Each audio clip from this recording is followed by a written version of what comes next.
الشيطان الرجيم بسم الله الرحمن الرحيم يا أيها الذين آمنوا بالله ورسوله صدق الله مولانا العظيم إن الله وملائكته يصلون على النبي يا أيها الذين آمنوا صلوا عليه وسلموا تسليما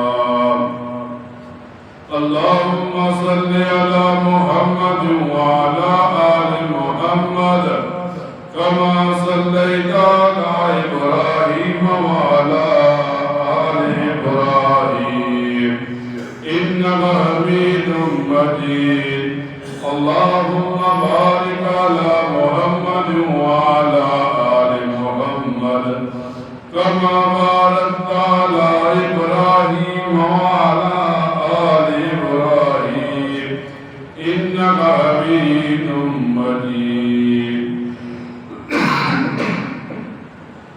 قرآن کریم کی ایک آیت مبارکہ کا حصہ تلاوت کیا۔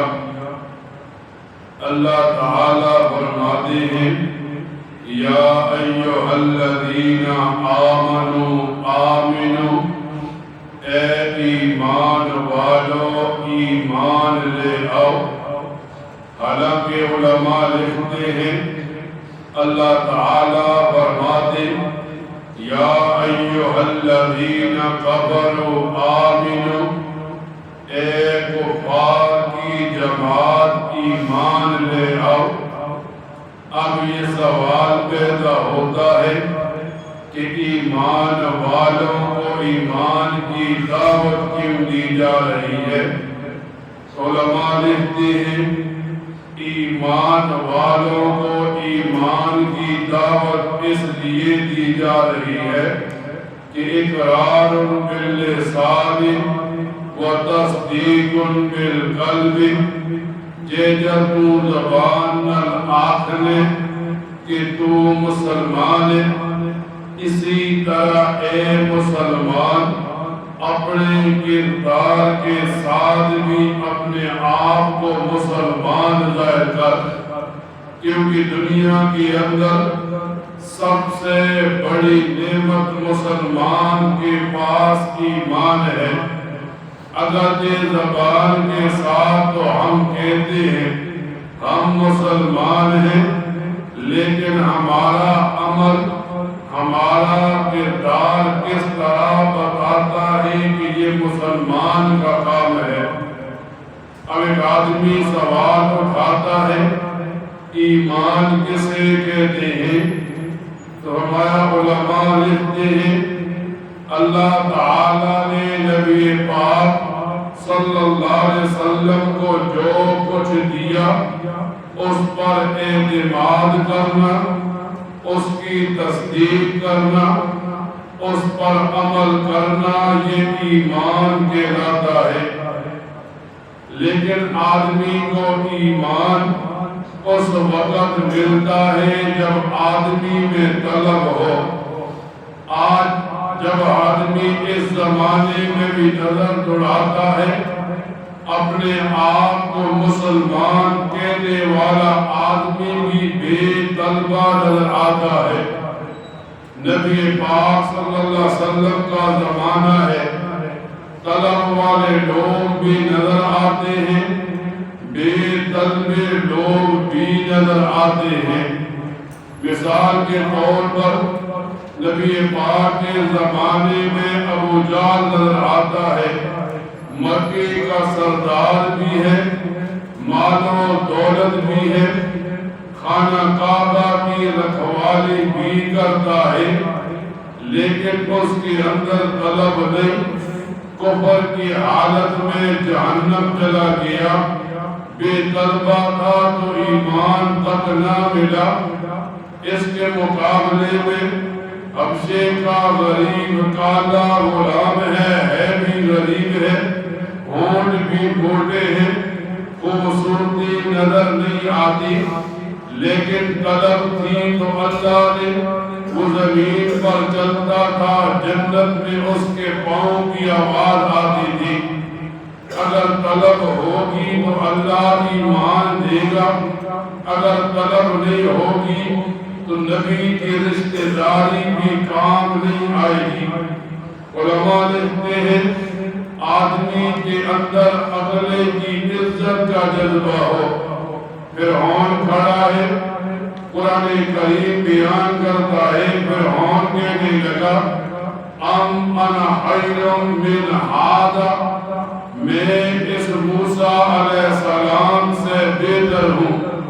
تو اللہ تعالیٰ نے بادشاہی ہوتے ہوئے، طاقت ہوتے ہوئے، ہزاروں لاکھوں کے لشکر ہوتے ہوئے، زمین و آسمان کے اندر طاقت ہوتے ہوئے مرتا ہے تو کفر کی حالت میں مرتا ہے۔ اللہ عبرت کا نشان بنا دیتا ہے۔ اس کے مقابلے میں دوسری طرف جادوگر کھڑے ہیں، اپنا جادو دکھانے کی باری آئی تو جادوگر حضرت موسیٰ علیہ السلام کی عزت کرتے ہوئے کہتے ہیں آپ پہلے اپنی لاٹھی پھینک دیں۔ جادوگروں کے اندر صرف موسیٰ علیہ السلام کو عزت دینے کی بات ملی، اللہ نے ایمان جیسی نعمت دے دی، وہ جادوگر دنیا میں بھی کامیاب ہو گئے اور آخرت میں بھی ان کے ساتھ جنت کا وعدہ کر دیا گیا۔ نبی پاک صلی اللہ علیہ وسلم پیدا ہوئے، آپ کی پرورش آپ کے دادا کرنے لگے، دادا فوت ہوئے تو حضرت علی المرتضیٰ کے والد آپ کی پرورش کرتے ہیں۔ پھر ایسا وقت آیا وہ بیمار ہو گئے، مرنے کے قریب ہو گئے، نبی پاک صلی اللہ علیہ وسلم کو ان کے ساتھ زیادہ محبت تھی تو آپ نے ان سے فرمایا آپ صرف میرے کان میں کلمہ پڑھ دیں، کل قیامت کے دن اللہ کے ہاں میں آپ کی گواہی بھی دوں گا، آپ کی سفارش بھی کروں گا۔ لیکن اس آدمی کے اندر طلب نہ تھی، کفر کی حالت میں دنیا سے چلا گیا۔ وطن کا پیغمبر ہے نوح علیہ السلام، بیٹے کو ایمان کی دعوت دیتا ہے، بیٹا کہتا ہے میں پہاڑ پر چڑھ جاؤں گا، تیرے پانی کا عذاب مجھے نہیں پہنچے گا۔ اب اللہ تعالیٰ نے وقت کے پیغمبر کی رشتہ داری نہیں دیکھی، نوح علیہ السلام کا بیٹا پانی میں غرق ہو گیا۔ نوح علیہ السلام کشتی بنا رہے ہیں، کفار مذاق اڑانے لگے، اس سیلاب میں پانی کہاں سے آئے گا، اتنی بڑی کشتی پانی میں کیسے تیرے گی۔ ان کفار کے ساتھ حضرت نوح علیہ السلام کی بیوی شامل ہو گئی، مذاق اڑانے لگی۔ جب پانی کا عذاب آیا اللہ نے کفار کو بھی غرق کیا، حضرت نوح علیہ السلام کی بیوی کو بھی غرق کر دیا کہ اس کے اندر وقت کے پیغمبر کے لیے عزت نہیں تھی۔ اب علماء لکھتے ہیں ایمان آدمی کا چمکتا ہے اس وجہ سے جب آدمی مجاہدہ کرتا ہے۔ ایک آدمی صبح سویرے اٹھتا ہے، وضو کرتا ہے، نماز پڑھتا ہے، زیادہ ہمتی ہو تہجد پڑھ لیتا ہے، دن کو اشراق پڑھتا ہے، فرمایا جیسے جیسے یہ عبادات میں زیادتی کرتا ہے ویسے ویسے اس آدمی کا ایمان مضبوط بھی ہوتا چلا جاتا ہے، چمکتا بھی چلا جاتا ہے۔ علماء لکھتے ہیں ایمان محفوظ ہوتا ہے حقوق العباد کی ادائیگی کے ساتھ، اور جو آدمی حقوق العباد کی ادائیگی نہیں کرتا اس آدمی کا ایمان خطرے میں رہتا ہے۔ نبی پاک صلی اللہ علیہ وسلم فرماتے ہیں من غشا فلیس منا، جس نے ملاوٹ کی وہ ہم میں سے نہیں ہے۔ اب ایک آدمی ملاوٹ کر کے لوگوں کے حقوق ضائع کرتا ہے تو اللہ کے پاک پیغمبر اسے امت سے نکال رہے ہیں۔ کبھی نبی پاک صلی اللہ علیہ وسلم فرماتے ہیں لیس منا من لم یرحم صغیرنا ویعبر کبیرنا، جو ہمارے چھوٹوں پر شفقت نہیں کرتا، جو ہمارے بڑوں کا اکرام نہیں کرتا، ہم میں سے نہیں ہے۔ اب لوگوں کے حقوق ضائع کرنے کی باری آئی تو نبی پاک صلی اللہ علیہ وسلم فرماتے ہیں وہ امت میں سے نہیں ہے۔ یعنی آدمی جہاں عبادات کا زور لگاتا ہے، وہ نماز پڑھنے کی کوشش کرتا ہے، رمضان میں روزے رکھنے کی کوشش کرتا ہے، اگر مالدار ہے زکوٰۃ دینے کی کوشش میں لگا ہے، سال گزرا حج کے لیے تیار ہے، تو اس مسلمان کو بتائیں گے فرمایا جہاں حقوق اللہ تو ادا کرتا ہے اس کے ساتھ حقوق العباد بھی ہے۔ مثال کے طور پر علماء لکھتے ہیں آدمی دنیا میں رہتا ہے، اسے چاہیے کہ اللہ کو بھی خوش کرے، اللہ کے رسول کو بھی خوش کرے اور ساتھ میں مخلوق کو بھی خوش کرے۔ اللہ کو خوش کرنے کی باری آئی، شریعت نے حکم دے دیا اللہ عبادات کے ساتھ خوش ہوگا۔ نبی پاک صلی اللہ علیہ وسلم کی ذات کی باری آئی، شریعت مطالعہ نے بتا دیا نبی پاک صلی اللہ علیہ وسلم کے اطاعت کے ساتھ خوش ہوں گے۔ مخلوق کی باری آئی، شریعت مطالعہ نے بتا دیا کہ لوگ خوش ہوتے ہیں حق ادا کرنے کے ساتھ، خدمت کرنے کے ساتھ۔ مثال کے طور پر نبی پاک صلی اللہ علیہ وسلم فرماتے ہیں قیامت کا دن ہوگا، ایک آدمی کھڑا ہوگا، اللہ تعالیٰ اس سے کلام غصے کی حالت میں کریں گے۔